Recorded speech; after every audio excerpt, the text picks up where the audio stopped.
Hello students, मैं रवि रंजन आप लोगों का स्वागत करता हूं मैग्नेट हिंदी में, जो आपको प्रोवाइड करता है सभी विषयों की कंप्लीट वीडियो कोर्स, वो भी फ्री ऑफ कॉस्ट। और ऐसा नहीं कि भाई एक चैप्टर या दो चैप्टर के बाद आपसे कहा जाए किसी तरह का सब्सक्रिप्शन लेना पड़ेगा, कोई सा चार्ज पे करना पड़ेगा, ऐसा कुछ भी नहीं है। आपको मिलने वाला है बेस्ट क्वालिटी कंटेंट, वो भी फ्री ऑफ कॉस्ट। चलो भाई, इसी के साथ हम करते हैं लास्ट क्लास को कंटिन्यू। तो अभी तक हम क्या पढ़ चुके थे? तो संख्या पद्धति में हम इसके पूरे डिटेल कंसेप्ट वीडियो हम इसके देख चुके हैं और प्रश्नावली 1.1 को हमने खत्म कर लिया था। आज हम उसके बाद से स्टार्ट करेंगे, जिसमें हम उसके उदाहरण और प्रश्नावली 1.2 जो है इसको हम कंप्लीट करेंगे। ठीक है, चलो भाई आज देखते हैं। भाई सबसे पहले इसके अंदर 1.2 प्रश्नावली को खत्म करने में सबसे पहले हमें पता होना चाहिए अपरिमेय संख्या क्या होती है। वैसे स्टार्टिंग मैंने इस चीज को डिस्कस किया था, लेकिन फिर से मैं आपको बता देता हूँ भाई अपरिमेय संख्या क्या थी। तो देखो, अपरिमेय संख्या की बात करें तो ऐसी संख्या जिसे हम P/Q के रूप में P/Q के रूप में नहीं दर्शा सकते। मतलब क्या लिखेंगे हम? इसको लिख सकते हैं ऐसी संख्या जिसे P/Q के रूप में नहीं दर्शाया जा सकता।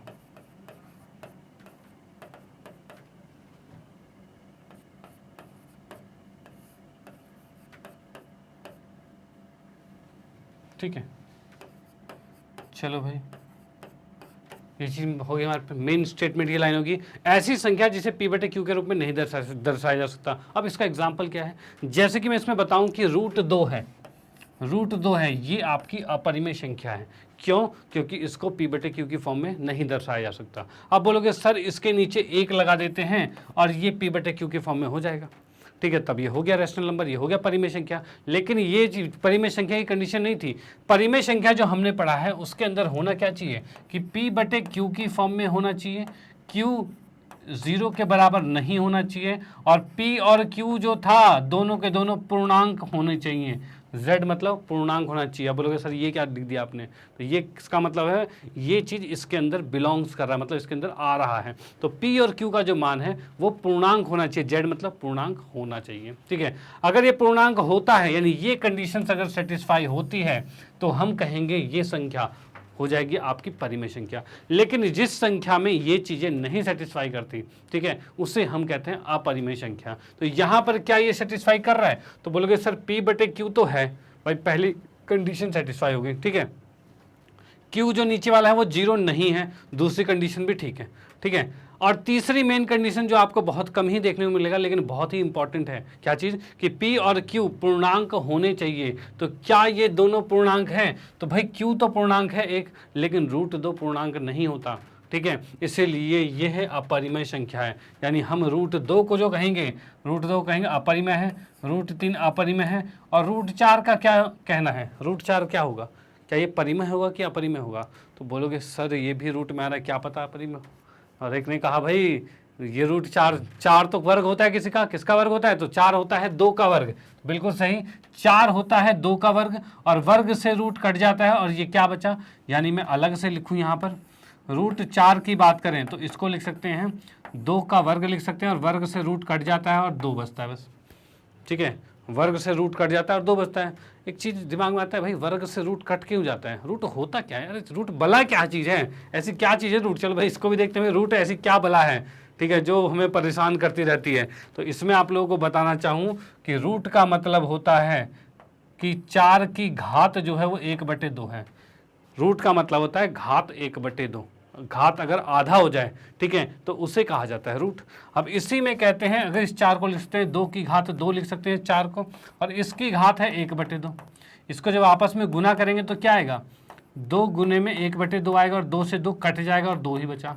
इसीलिए कहा जाता है, क्या कहा जाता है? कि भाई स्क्वायर से रूट कट जाता है, वर्ग से रूट कट जाता है, जो कट गया यहाँ पे, और सिर्फ 2 बच गया। तो फिलहाल मेरा कहने का मतलब ये था कि 4 जो होता है, √4 होता है वो 2 होता है, और 2 को हम 2/1 लिख सकते हैं। अब इसमें सारी कंडीशन हो रही है कि ये भी P/Q में है, और Q 0 के बराबर नहीं है, और P और Q दोनों के दोनों पूर्णांक हैं। ठीक है। पूर्णांक नंबर कौन से थे हमारे, तो पूर्णांक आपके 0 1 2 3 4 5 6 7, माइनस में 1 2 3 4 5 6 7 होते थे, ये पूर्णांक संख्या थी, ये होनी चाहिए, तो ये यहाँ पर है, तो ये सेटिस्फाई कर रहा है। तो इससे लिए √4 यानी पूर्ण वर्ग वाले जितने भी संख्या होती है उसका रूट जो होता है वो परिमेय संख्या होती है, यानी √4 परिमेय होता है, लेकिन √5 परिमेय नहीं होगा, √6 परिमेय नहीं होगा, √7 परिमेय नहीं होगा, √8 परिमेय नहीं होगा, लेकिन √9 का क्या कहना है, तो √9 होता है पूर्ण वर्ग, 9 होता है पूर्ण वर्ग, तो ये परिमेय हो जाता है, ये अपरिमेय नहीं होगा, ठीक है।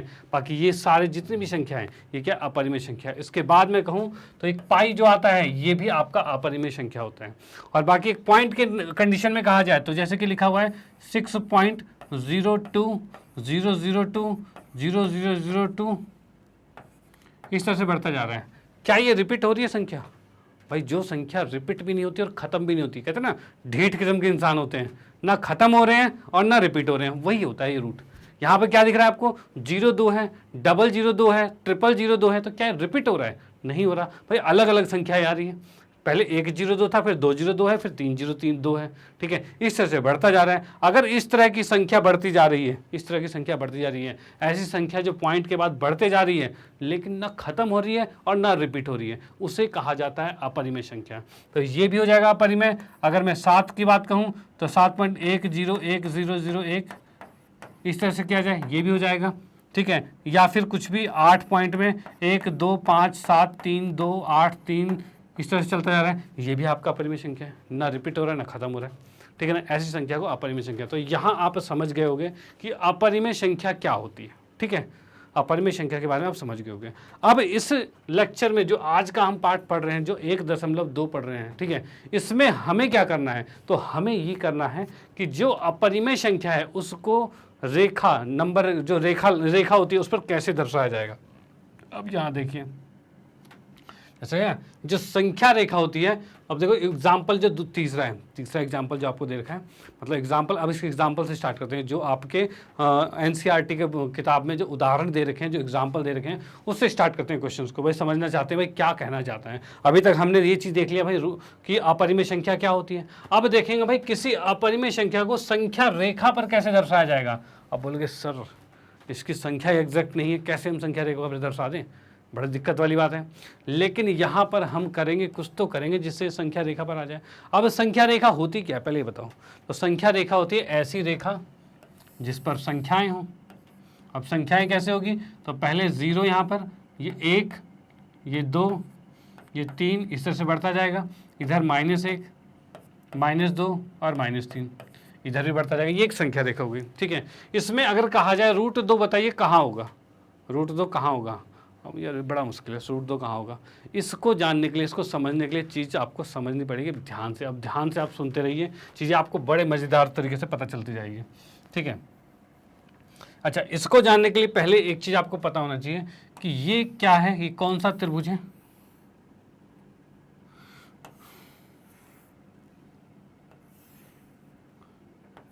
हाँ जी, अब बताइए ये कौन सा त्रिभुज है, ठीक है। ये कौन सा त्रिभुज है, तो आप कहेंगे जी 90 डिग्री का कोण आ गया, यानी ये समकोण त्रिभुज हो गया। भाई ये समकोण त्रिभुज हो गया, बहुत अच्छी बात है, ठीक है। समकोण त्रिभुज हो गया। समकोण त्रिभुज जहाँ दिख जाए वहाँ एक चीज़ माइंड में आती है, क्या, पाइथागोरस परिमेय। अब पाइथागोरस परिमेय क्या होता है, तो इनके भुजाओं का एक तरह का रिलेशन होता है, संबंध होता है। वो कैसा होता है कि भाई 90 के सामने वाली जो भुजा होती है, 90 के सामने वाली जो बड़ी भुजा, जो 90 के सामने वाली हमेशा बड़ी भुजा होती है, तो ये जो बड़ी भुजा होती है इसका वर्ग, यानी हम कहेंगे AC का वर्ग जो होता है वो बराबर होता है AB का वर्ग प्लस BC का वर्ग। यानी जो बड़ी भुजा है इसका वर्ग जो होता है बाकी दो छोटी भुजाओं के वर्गों के योग के बराबर होता है। ये चीज़ होता है पाइथागोरस, ठीक है। ये बात हमने देख ली। अब बोलोगे सर इसका क्या रिलेशन इससे, आएगा सब आएगा, ठीक है, सब आएगा, बस देखते जाओ। आप यहाँ पर ये चीज़ होगी, ठीक है। अगर मैं इसमें कहूँ ये 1 है, ये 1 है, ये दोनों 1 हो गए हमारे पास, ठीक है। अब बताना है AC क्या होगा। अगर ये भी 1 है, ये भी 1 है, तो AC बताओ क्या होगा। तो AC के लिए देखो क्या है, अगर मुझे AC ज्ञात करना है तो AC का वर्ग कितना होगा, तो भाई AB यानी 1 का वर्ग होगा, और ये कितना होगा, ये 1 का वर्ग होगा, ठीक है। इसको लिख सकते हैं 1 का वर्ग कितना होता है, तो 1 ही होता है, तो 1 और 1 2 हो जाएगा, 2 आ गया। और यहाँ पर आ रहा है AC का वर्ग आ रहा है, वर्ग को हटाएंगे तो इधर रूट लग जाएगा, ऐसे होता है, एक तरफ का वर्ग हटाते थे दूसरी तरफ रूट लग जाता है, यानी AC का मान √2 हो जाता है। तो यहाँ पर ये √2 हो गया। क्या ये बात आपको समझ में आ गई कि पाइथागोरस परिमेय को कैसे यूज़ किया जाता है, ठीक है ना, इसका रिलेशन कैसे बनाया जाता है। तो हमें एक चीज़ अगर पता है तो अच्छी बात है, नहीं पता है तो ध्यान से बिल्कुल समझो कि भाई AC जो बड़ी भुजा का वर्ग जो होता है वो बाकी दो छोटी भुजाओं के वर्ग के योग के बराबर होता है, तब जब एक कोण 90 डिग्री का होगा। ठीक है, चलो भाई यहाँ से हमने AC ज्ञात कर लिया। अब इसी के रिलेशन को हम यहाँ लेके आते हैं। अब यहाँ कैसे लेके आएंगे, तो अगर मैं कहूँ कि मैंने एक रेखा यहाँ से ऐसे खींची है, यहाँ से मैंने एक रेखा ऐसे खींची है, ये रेखा ऐसे खींच दी हमने, यहाँ से हमने एक खींच दिया, ठीक है, और यहाँ से एक यहाँ पर भी खींच दिया हमने, यहाँ पर भी एक खींच दिया, और वो भी 90 डिग्री का। ठीक है, ये 90 डिग्री का खींच दिया, ठीक है। 90 डिग्री का बनता कैसे है, तो याद रखिएगा कि प्रकार से 90 डिग्री का कोण कैसे बनता है, यानी कंपास से कैसे बनता है। तो उसकी बात करें तो हम यहाँ कंपास रख के ऐसे गोल घुमाते थे, यहाँ से जितने प्रकार से ऐसे खोला उतने से ही एक कट यहाँ लगाते हैं और यहाँ से एक कट यहाँ लगाते हैं, ऐसा कुछ था। ठीक है, ये चीज़ आपने पढ़ रखी होगी, पहले नहीं पढ़ रखी तो देख लो यहाँ पे कि हमने प्रकार से ऐसे लगाया, फिर प्रकार को उतना ही रखा और यहाँ से एक कट और यहाँ से दूसरा कट। ठीक है, अब प्रकार में क्या करना है, यहाँ से रख के एक कट ऊपर लगाना है और यहाँ से एक कट इधर लगाना है, ठीक है, और इसको मिला देना है यहाँ से। ये हो गया आपका 90 डिग्री का। ठीक है, ये 90 डिग्री का हो गया। तो ये हमें 90 डिग्री, अब देखो क्या चीज़ है, ये एक का था तो हमने एक कट यहाँ पर भी एक का लगा दिया कि ये भी एक का हो गया, इसको आपस में मिला दिया। अब देखिए इसमें क्या है, ये भी एक का है और ये भी एक का है, ये भी एक का है और ये भी एक का है, डन। अब आपको दिख रहा है ये एक का, ये एक का, तो ये कितने का होगा, ये √2 का होगा, तो हम कहेंगे ये √2 का होगा। ठीक है भाई, ये √2 का हो गया। चलो ये 90 बनाने की कहानी आप अलग से कर लेना, कोई दिक्कत नहीं है, नहीं तो यहाँ पर कंफ्यूज हो जाओगे।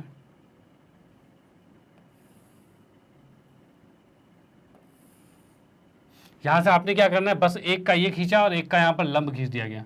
ठीक है, एक का हमने यहाँ खींचा और एक का लंब खींच दिया गया।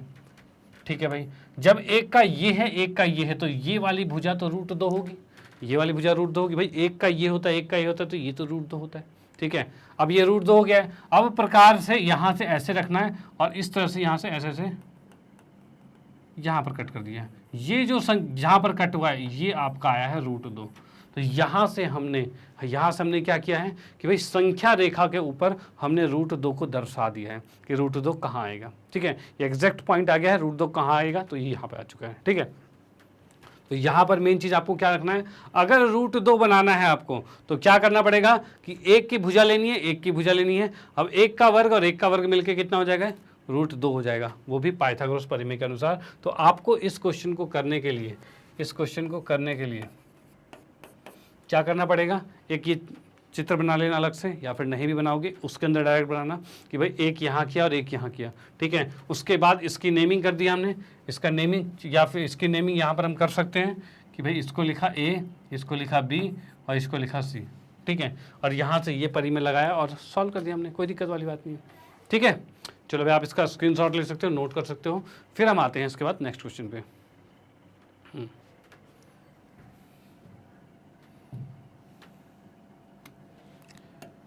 हाँ जी, तो अगले क्वेश्चन की बात करें तो अगले क्वेश्चन में क्या है, √3 को दिखाना है।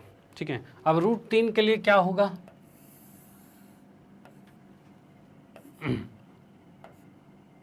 ज़ीरो है, एक है, 2 है, 3 है, इसको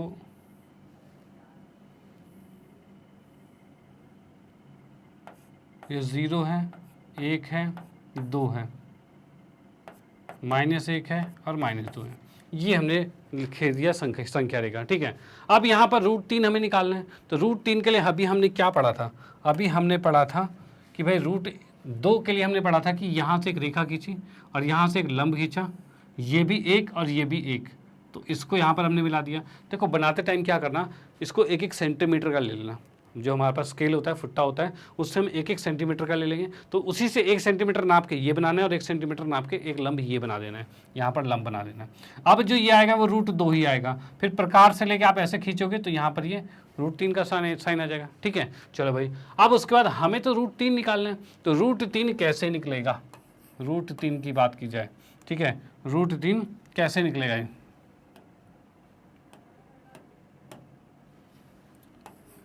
√3 की बात की जाए तो क्या मैं इसको लिख सकता हूँ √2 का वर्ग और प्लस में 1 का वर्ग बराबर में √3 का वर्ग हो? क्या ये हो सकता है? तो भाई हो सकता है, चेक करें। इसको अगर करते हो तो ये 3 बचेगा, ये करे जाए तो 2 बचा और ये 1। क्या 3 जो है वो 2 + 1 के बराबर है? तो हाँ है, बिल्कुल है। ठीक है, तो यहाँ से हम कह सकते हैं यहाँ का स्क्वायर जैसे ही हटाया तो यहाँ पर रूट लगेगा, यानी जो दो संख्याएं हमें लेनी है, एक √2 लेना है और एक 1 लेना है। और √2 हमारा यहाँ निकल चुका है। ठीक है, और √1 इसके ऊपर हम यहाँ लगा लेते हैं। यहाँ हमने इसमें हम ले लेते हैं, यहाँ से एक लंब हमने खींच दिया। अरे यार, यहाँ से हमने एक लंब खींच दिया है, ये भी हमने 1 का ही लंब खींचा है, ये भी 1 का ही लंब खींचा है। ठीक है, अब देखो ये √2 था और ये 1 था, यहाँ देखो ये √2 है और ये 1 है, इससे क्या बन रहा है, √3 बन रहा है। तो यहाँ पे भी √3 बनेगा, ये √2 है और ये 1 है, इसको जब मैंने यहाँ पर मिलाया है ऐसे, अब ये जो लाइन आई है वो कितनी आई है, √3 आई है। अब प्रकार से ऐसे रख के और फिर इसमें से ऐसे निकालेंगे तो ये यहाँ पर आएगा और ये जो मान आ गया वो आपका √3 आ गया है। ठीक है, ये जो मान आ गया है √3 आ गया है, तो √3 को हमने संख्या रेखा पर दर्शा दिया। ठीक है, अब मैं एक सिंपल ट्रिक बताने जा रहा हूँ आपको। सिंपल ट्रिक क्या है कि आपको अगर √2 बनाना आता है, उसके बाद कोई भी संख्या बनाने के लिए कहे तो आप कैसे करते जाओगे। तो √2 अगर आपने बना लिया कि भाई एक ये लिया एक ये लिया, √2 बन गया, उसके बाद एक यहाँ पर बढ़ाओगे तो अपने आप √3 बनेगा। ठीक है, उसके बाद अगर एक यहाँ पर लंब खींचते हो तो √4 बन जाएगा, उसके बाद एक लंब और खींचते हो तो √5 बन जाएगा, उसके बाद एक और खींचेगा तो 6 बन जाएगा, फिर 7 बन जाएगा। इस तरह से रूट बढ़ते जाते हैं, एक एक आप बढ़ाते जाओ, जिस भी संख्या का आपको कहेगा बनाने के लिए उसको आप यहाँ पर बना सकते हो। ठीक है, कोई दिक्कत वाली बात नहीं है। तो यहाँ पर हमें सिर्फ 1 बढ़ाना है, तो फिलहाल मैंने 1 बढ़ा के आपको दिखा दिया है कि √3 बन गया है। आगे भी क्वेश्चन आएंगे, उसको हम करेंगे भाई किस तरीके से बनता है। ठीक है, और भी आगे के क्वेश्चन के मतलब √5 कैसे बनता है, √6 कैसे बनता है, इस तरह की चीज़ें भी हम देखेंगे। ठीक है, तो फिलहाल आप इसमें देख सकते हो कि इसके हल के बारे में कि क्या बन रहा है, √3 को हम लिख सकते हैं √2 का स्क्वायर, √1 का स्क्वायर, और जो कि यहाँ पर दोनों बराबर आ रहे हैं, इसीलिए हम यहाँ पर √2 और 1 को हम लेके सॉल्व करेंगे तो √3 का हमारा नंबर मतलब कि संख्या रेखा पर हम उसे दर्शा पाएंगे। ठीक है, चलो भाई आप इसका स्क्रीनशॉट ले सकते हो। फिर हम आते हैं नेक्स्ट क्वेश्चन पे। ये भी आपका एग्जाम्पल जो है, उदाहरण जो है 4 है। ठीक है, ओके, तो नेक्स्ट की बात करते हैं। तो नेक्स्ट हमारा आता है प्रश्नावली 1.2। 1.2 प्रश्नावली यहाँ से हम स्टार्ट करते हैं। अभी तक हमने इसके एग्जाम्पल जो दिए थे एनसीईआरटी में वो कर दिए खत्म। ठीक है, चलो भाई यहाँ देखते हैं तो इसमें क्या है। तो नीचे दिए गए कथन सत्य हैं या असत्य हैं ये बताना है, उसके बाद कारण के साथ अपने उत्तर दीजिए। भाई कारण भी देना है उत्तर देने के लिए। ठीक है, पहले संख्या की बात करते हैं। तो प्रत्येक अपरिमेय संख्या, जितने भी अपरिमेय संख्या होती है, अपरिमेय संख्या एक वास्तविक संख्या होती है। तो वास्तविक संख्या में हमने पढ़ा था कि भाई जो वास्तविक संख्या था, ठीक है, जो वास्तविक संख्या जिसे आर कहते हैं, रियल नंबर कहते हैं, ये 2 प्रकार के हमने पढ़े थे। एक था परिमेय था और एक अपरिमेय था, यही था। तो इसी में वास्तविक संख्या से ही बनता है परिमेय और अपरिमेय, यानी कि यहाँ पर हम देख पा रहे हैं जो अपरिमेय संख्या है ये हमारा वास्तविक संख्या होता है। तो हम यहाँ कहते हैं प्रत्येक अपरिमेय संख्या वास्तविक होता है, तो यह आएगा सत्य है। ठीक है, सत्य है यहाँ पे आ गया। ओके, चलो भाई ठीक है। नेक्स्ट वाले की बात करते हैं। संख्या रेखा का प्रत्येक बिंदु, जो संख्या रेखा होता है उस पर प्रत्येक बिंदु √m के रूप का होता है, जहां m एक प्राकृतिक संख्या होती है। अब ये कहना चाह रहा है कि जो हमने संख्या रेखा खींची थी, ये 0, 1, 2, -1, -2, तो यहाँ ही कहना चाह रहा है कि √m जो होता है, √m का मतलब इसमें कोई सा भी पॉइंट ले लो, ये पॉइंट ले लो या यहाँ ले लो, यहाँ ले लो, यहाँ ले लो, यहाँ ले लो, कहीं भी पॉइंट ले लो, सारे पॉइंट कोई ना कोई किसी न किसी का रूट होगा, ये कहना चाह रहा है कि भाई कोई भी संख्या जो होगी वो किसी न किसी का रूट होगी, ये कहना चाह रहे हैं। चलो भाई इसकी बात मानते हैं। उसके बाद कह रहे हैं जहाँ m है, तो क्या ये पॉसिबल है? तो इसका सबसे बड़ा अपवाद क्या है, सबसे बड़ी गलती क्या है इसमें, कि कभी भी किसी का रूट जो होता है वो कभी माइनस नहीं होता, ये कभी माइनस नहीं होता, नेगेटिव नहीं होता। तो अगर किसी भी रूट का मान ऋणात्मक नहीं होता तो यहाँ हम इसके कारण में लिख सकते हैं कि किसी भी m के मान पर रूट m कभी ऋणात्मक नहीं हो सकता, ठीक है, कभी ऋणात्मक नहीं हो सकता, ये चीज़ लिख सकते हैं। बाकी इसका आंसर है असत्य, ठीक है, असत्य है। और क्यों असत्य है? क्योंकि रूट m कभी ऋणात्मक नहीं हो सकता, नेगेटिव कभी नहीं हो सकता, ठीक है। चलो भाई ये भी हो गया। अगला कह रहा है प्रत्येक वास्तविक संख्या अपरिमेय संख्या होती है, मतलब जितनी भी वास्तविक संख्या होती है,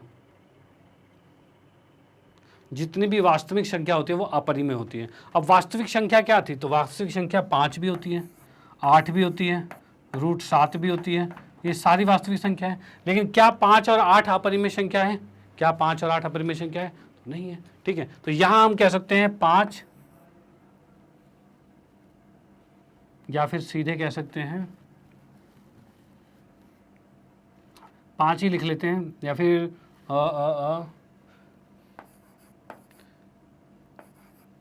परिमेय संख्या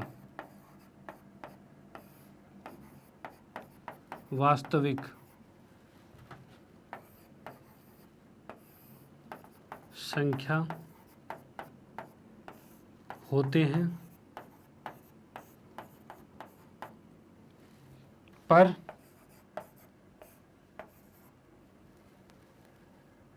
अपरिमेय नहीं होते।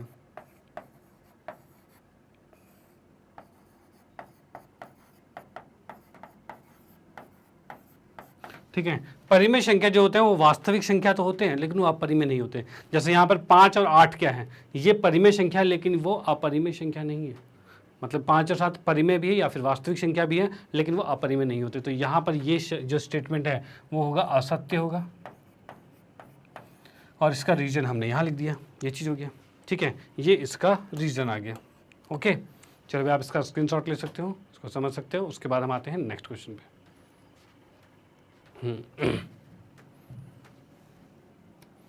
ओके, तो अगले क्वेश्चन की बात करें तो यहाँ लिखा है क्या सभी धनात्मक पूर्णांकों का वर्गमूल अपरिमेय होता है?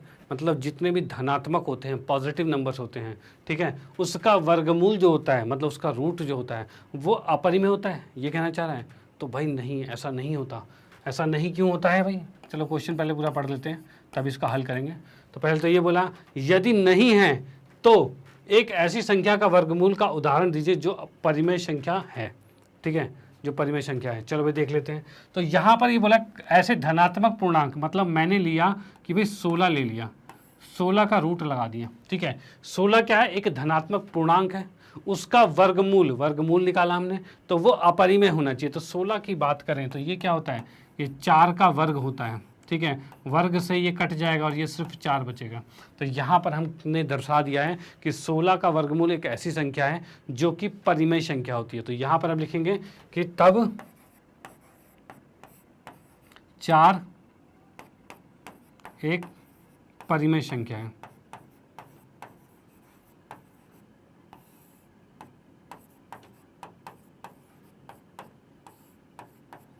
ठीक है, और इससे पहले हमें लिखना पड़ेगा नहीं।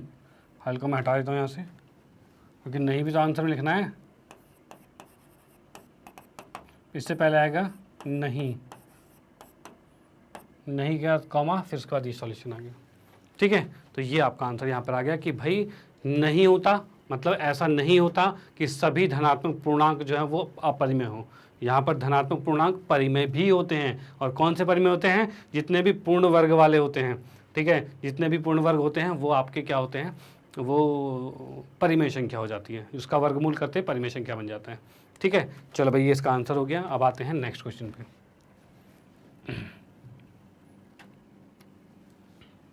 ओके, नेक्स्ट हमारे पास रूट 5 आ गया। अब रूट 5 को कैसे करें? देखो रूट 5 का तरीका एक तो मैंने बताया, क्या एक बताया था कि भाई पहले आपने रूट 2 बनाया, फिर 1 बढ़ाएंगे रूट 3 आएगा, फिर 1 बढ़ाएंगे रूट 4 आएगा, फिर 1 बढ़ाएंगे रूट 5 आएगा। ये पूरा प्रोसेस करोगे तो रूट 5 आ जाएगा। लेकिन क्या कोई उससे ईजी तरीका है कि रूट 5 को बना दिया जाए? ठीक है, तो रूट 5 की अगर मैं बात करता हूं, रूट 5 है,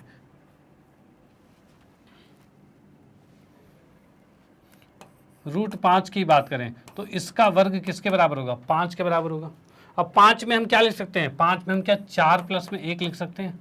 तो भाई हाँ लिख सकते हैं, 4 प्लस में 1 5 होता है भाई। रूट 5 का वर्ग क्या 4 प्लस में 1 है। लेकिन हमें इसमें चाहिए क्या? ये आ जाएगा 2 का वर्ग और ये वर्ग और इसका रूट, सॉरी ये आ गया, चाहिए लिख सकते हैं। क्या रूट 5 का वर्ग 2 का वर्ग और 1 का वर्ग होगा? तो भाई होगा, रूट 5 का वर्ग 5 होता है और ये 2 दूनी 4 और 1 5 हो रहा है, बिल्कुल सही। यानी कि अगर मैं यहाँ से ये हटाता हूँ तो यहाँ पर रूट लग जाएगा। यानी रूट 5 बराबर हो रहा है 2 का वर्ग और 1 का वर्ग। यानी इसे अगर संख्या रेखा पर खींचा जाए,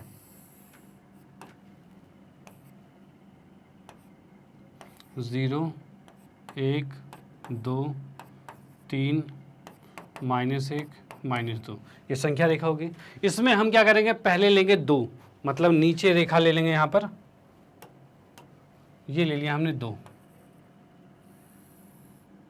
ये 2 तक चला गया, ठीक है। नीचे हमने ले लिया 2, उसके बाद लंब में ले लेंगे क्या? 1 ले लेंगे। तो यहाँ पर हमने लंब खींचा जो कि 1 ले लिया, ठीक है। इसको जब हम मिलाएंगे, जब ये लंब खींचा हमने तो ये 1 है यहाँ पे, ठीक है। इसको जब मिलाएंगे तो कितना आएगा? नीचे 2, नीचे ये 2 है, ये 1 है, तो ये वाली चीज़ अपने आप रूट 5 आ जाएगी। और इसको प्रकार से यहाँ से ऐसे रखकर नीचे तरफ लेके आएंगे तो यहाँ से ऐसे ऐसे आएगा, ठीक है। ये जो लाइन आ गई ये रूट 5 आ जाएगी, ठीक है। ये लाइन रूट 5 आ जाएगी, इसको छोड़ो, यहाँ पर रूट 5 आ जाएगी, ठीक है। यानी हमने यहाँ पर 1 लिया, यहाँ पर 2 लिया, तो ये अपने आप रूट 5 हो गया और ये बन गया, ठीक है। ये तरीका हो गया आपका। तो यहाँ से हम इस तरह से डायरेक्ट भी बना सकते हैं। बाकी आपके पास क्या है? आप उसमें 1 और 1 करके कर सकते थे, 1 और 1 करके कर सकते थे भाई। 1 आपने इधर किया, 1 आपने इधर किया, उससे रूट 2 बनता, फिर उसमें 1 और बढ़ाते रूट 3 बनता, फिर 1 बढ़ाते रूट 4 बनता, फिर 1 बढ़ाते रूट 5 बनता। इस तरह से चीज़ें आगे बनती जाती। तो वो थोड़ा सा लेंथी प्रोसेस हो जाता, तो मैंने यहाँ पर शॉर्टकट तरीके से आपको बता दिया कि इस तरीके से भी आपका बन सकता है, ठीक है। चलो भाई आप इसको नोट कर लीजिए, उसके बाद हम आते हैं नेक्स्ट क्वेश्चन पे, ठीक है।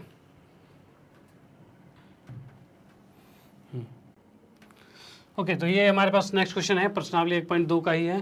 क्वेश्चन प्रश्न नंबर 4 जो आपका है। अब चौथे प्रश्न में ये क्या कहना चाह रहा है कि कक्षा के लिए क्रियाकलाप, ये क्रियाकलाप का एक क्वेश्चन है जो कि आपको करना होगा, आपको खुद घर पे करना पड़ेगा। क्रियाकलाप का क्वेश्चन है। अब ये कहना क्या चाहता है? वर्गमूल सर्पिल की रचना, ये कुछ इस तरह का सर्पिल है, उसकी रचना करनी है। और कैसे करनी है? कागज़ की एक बड़ी शीट लीजिए, भाई बड़ी शीट है कागज़ की, हमने ले ली, और नीचे दी गई विधि द्वारा, एक विधि दे रखी नीचे, उस विधि के द्वारा चलेंगे। वर्गमूल सर्पिल बनाना है, ठीक है, जिसे कहते हैं स्क्वायर रूट स्पाइरल बनाना है, स्क्वायर रूट स्पाइरल, ठीक है, की रचना कीजिए, ठीक है।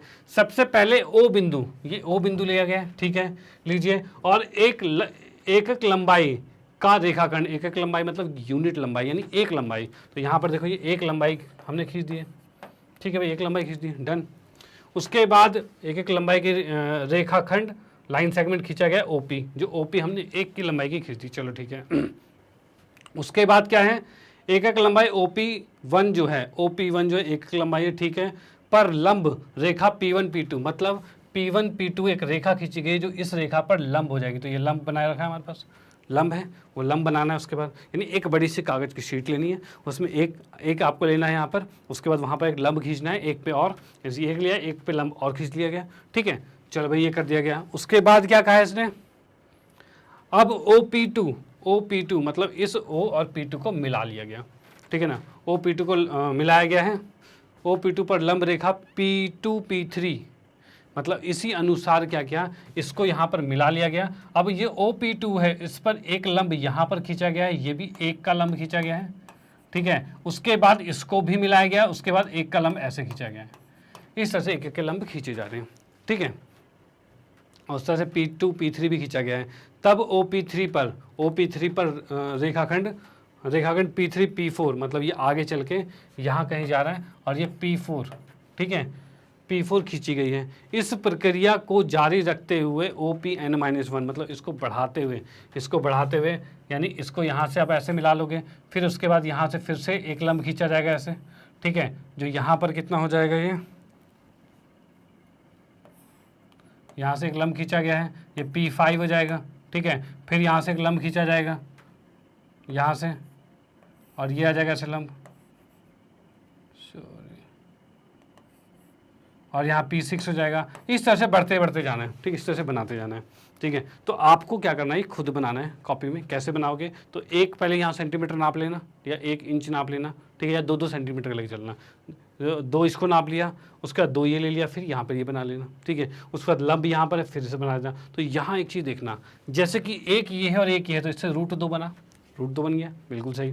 उसके बाद एक और बढ़ाओगे तो ये √3 बन जाएगा, एक और बढ़ाओगे तो ये √4 बन जाएगा, एक और बढ़ाओगे तो ये √5 बन जाएगा। इस तरह से बढ़ता जाएगा, आगे सीरीज पूरी बढ़ती जाएगी, √5, √6, √7, √8, इस तरह से बनता जाएगा। ठीक है, तो ये चीज़ें पूरी कंफर्म बनती जाएगी। तो यहाँ पर इसमें क्या कर रखा है कि OPN-1 पर एक एकक लंबाई वाला लंब रेखाखंड खींचकर आप रेखाखंड PN, मतलब ऐसे बढ़ाते जाना है इसको। ठीक है, इस प्रकार जैसे O बिंदु था, फिर P1, P2, P3 बढ़ते बढ़ते PA तक बढ़ गया वो। ठीक है, प्राप्त कर लेंगे और उन्हें मिलाकर √2, √3, √4 को दर्शाने वाला एक सुंदर सर्पिल प्राप्त कर लेंगे। मतलब इसको जैसे जैसे आप बनाते जाओगे, तो ये कहना चाह रहा है, जब ये क्रियाकलाप आप करोगे तो आपके पास जो स्पाइरल बन जाएगा, जो सर्पिल बन जाएगा, उस सर्पिल में क्या मतलब उसको बना के आपको मिला क्या, तो मिला ये कि उसके अंदर आपको दिख जाएगा कि √2 क्या है, √3 क्या है, √4 क्या है, √5 क्या है, अगला √6 आएगा, √7 आएगा। इस तरह से एक पूरी सीरीज आप उसमें दिखा सकते हो। ठीक है ना, एक पूरी श्रेणी आप दिखा सकते हो कि रूट की श्रेणी पूरी बन जाएगी, कितने कितने लंबा क्या होता है। ठीक है, हर चीज़ पूरी बन जाएगी, तो रूट की लंबाई वाली एक पूरी श्रेणी बन जाएगी।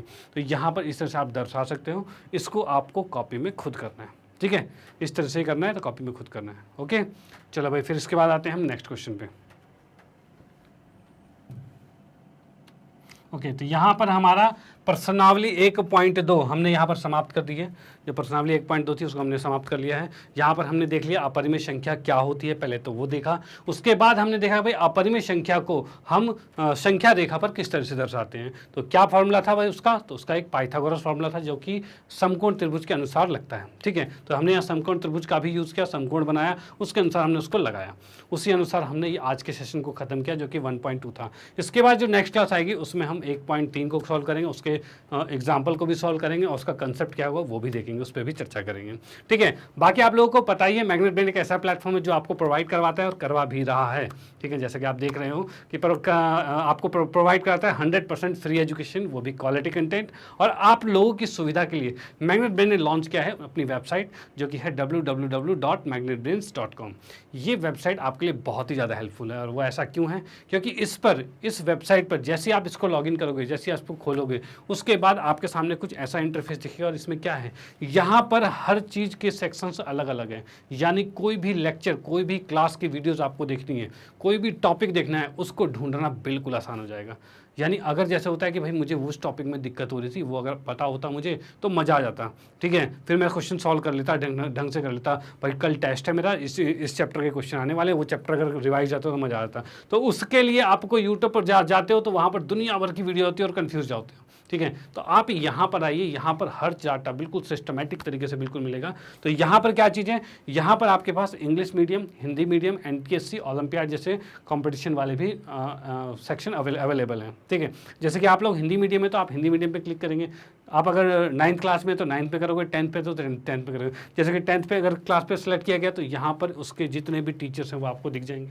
ठीक है, अगर आप चाहते हो भाई इसमें से कोई से पुराने लेक्चर को देखना है तो कैसे करा जाएगा। जैसे मैथ्स में कोई प्रॉब्लम है तो मैथ्स में मेरे सामने यहाँ पर है, वॉच नाउ पे क्लिक किया, वॉच नाउ पे क्लिक करते कुछ ऐसा आ गया आपके सामने। इसके बाद नीचे इसमें आप देख सकते हो, नीचे बहुत सारे ये जो टॉपिक्स हैं, ये सारे टॉपिक्स हमने करवा रखे हैं। ये चीज़ आप इसमें देखोगे और पुरानी वीडियोज़ को भी समझ सकोगे। ठीक है, इसी तरह से किसी और टीचर्स हैं उनकी वीडियोज़ भी आप पुरानी देख सकते हो, कोई दिक्कत वाली बात नहीं है। हर चीज़ आपके लिए बिल्कुल सिस्टमेटिक तरीके से रखी हुई है, तो ये आप इसका फ़ायदा बिल्कुल उठाइए। ठीक है, और इस पर जैसे ही आप क्लिक करोगे तो यहाँ पर कुछ इस तरह की वीडियो प्ले हो जाएगी और बड़े आसानी से आप देख पाओगे। और बाकी आप लोगों को पता ही है मैग्नेट ब्रेन ने हिंदी मीडियम के कोर्सेज को भी लॉन्च कर रखा है। 6ठी से 12वीं कक्षा के सभी विषयों के कंप्लीट वीडियो कोर्स हैं जो कि आपके लिए बहुत ही बेनिफिशियल है। तो इन चीज़ों को आप अपने फ्रेंड सर्कल में, रिलेटिव्स में, जो भी कोई जान पहचान में है, उनको ये चीज़ें सजेस्ट कर सकते हो जो इन कक्षाओं में पढ़ते हैं, जिससे कि उनका भी फ़ायदा हो। आपका तो फ़ायदा हो ही रहा है, उनका भी फ़ायदा हो, ये इससे बड़ी बात और क्या होगी। ठीक है, चलो भाई, इसी के बाद साथ आपको कहना चाहता हूँ, अगर वीडियो आपको अच्छी लगती है तो इसको लाइक कीजिए, न्यू है तो सब्सक्राइब कीजिए और शेयर तो आप करते रहिए। Okay bye, thank you.